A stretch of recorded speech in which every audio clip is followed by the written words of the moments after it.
Well, there's something else I'd like to share with you tonight. I can tell you that being a post-abortive father myself,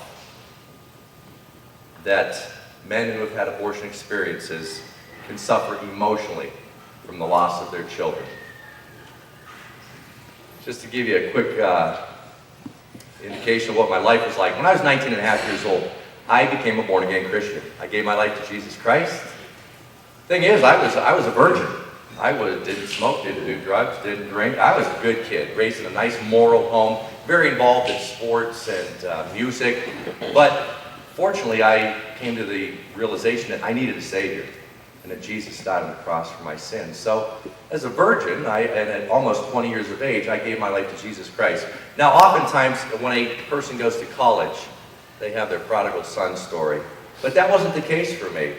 My college years were really close to God. I had Tuesday night discipleship and Thursday night celebration and just a lot of good prayer partners. And I started Christian programming on the campus station. My college years were strong in my faith. It was after college. It was actually in my late 20s that I had my prodigal son story. It was over a couple of decades ago. I can remember sitting on this young woman's bed, and we nervously awaited the results of her home pregnancy test. Well, it was positive. Besides my initial feelings of shock and fear, my first inclination was that she should have the baby and put it up for adoption. Well, she couldn't go for that. I then suggested that if she would have the baby, I would financially take care of it, but there was no way that I would be a father to the baby and that I would not marry her. And she couldn't accept that choice either. Well, after those two choices were rejected, there really weren't a lot of other options now, were there? And although I knew deep down in my heart that abortion was wrong and that that was a baby, it wasn't a fetus, it wasn't some fleshy material, that indeed was my baby, I accepted her decision. And I did not stand up and fight for the life of my child. I didn't argue the point, and I went along with it. And we took the easy way out. Well, it seemed easy at the time. After she made the arrangements, I picked her up and drove her to the clinic and sat in the waiting room. I remember there was maybe 3 or 4 other young girls in the abortion clinic waiting room with me. They appeared to be maybe in their late teens, early 20s. And I had a very sick feeling in the pit of my stomach while my first child's life was terminated. I found out years later that this woman named our daughter Gracie Lee. She named her Gracie Lee, Gracie after God's grace, and Lee after my dad's middle name. Well, my daughter Gracie Lee would have celebrated her 22nd birthday last August. Abortion affects fathers. Well, about 8 months later, a different young woman sat on my couch. She had called me up and said she really needed to talk to me, so she came over and she told me that a few months earlier I had gotten her pregnant.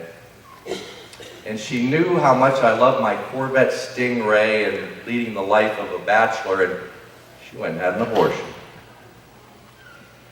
Wow. Different dynamics for sure. I didn't even know I'd gotten her pregnant. But the same horrible result, a dead baby, my baby. This young woman and I never spoke about it after that. And to this day, I don't know if we conceived a boy or a girl or what his or her name is. But what I do know is that my second child would have turned 22 this month.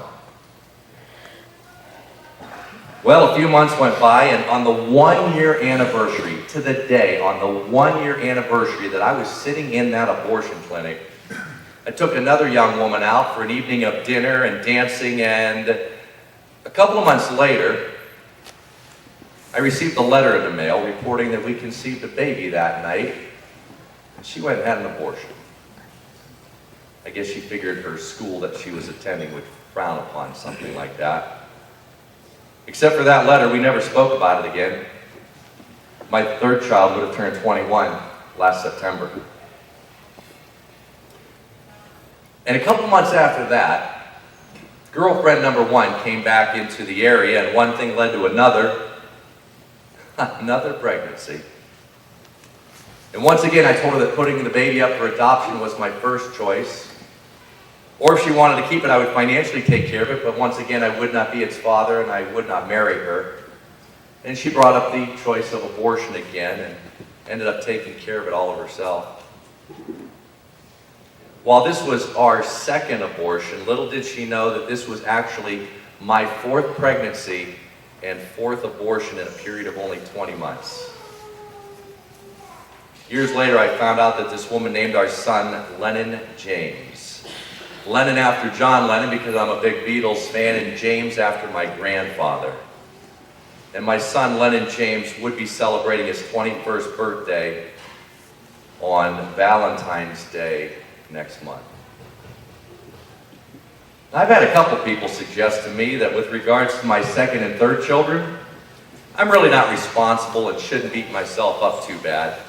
After all, I didn't even know I had gotten these women pregnant and they went and had abortions without my consent.